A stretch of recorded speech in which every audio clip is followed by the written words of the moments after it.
Hello guys, it's Tech to the Hand here, back with another video.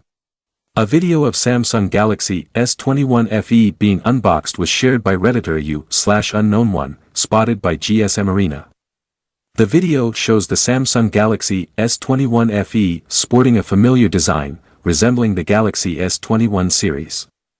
However, unlike the Samsung Galaxy S21, which had a different color tone for the camera module, the upcoming Samsung Galaxy S21 FE smartphone sports the same color across the back of the smartphone, as per the video.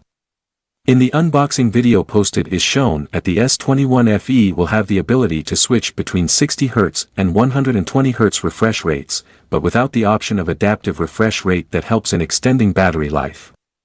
The smartphone is equipped with a Snapdragon 888 chipset and a 4500 mAh battery with support for fast charging.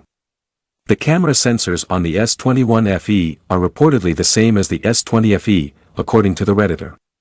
The display of the phone appears to have a slight green tinge when compared to the user's Poco X3 smartphone, according to the video. The phone appears to have an optical fingerprint scanner as opposed to the ultrasonic scanner used on the Samsung Galaxy S21 series.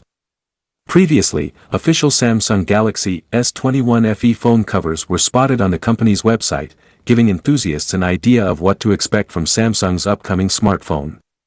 Samsung is yet to provide an official launch date for the smartphone, but previous reports suggest Samsung Galaxy S21 FE will be launched on January 11th.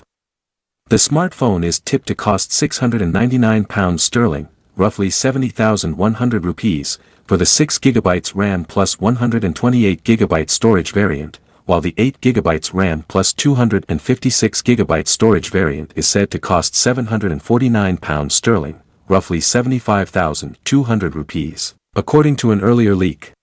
That's all for now guys, please leave a like or a comment and subscribe for more content like this.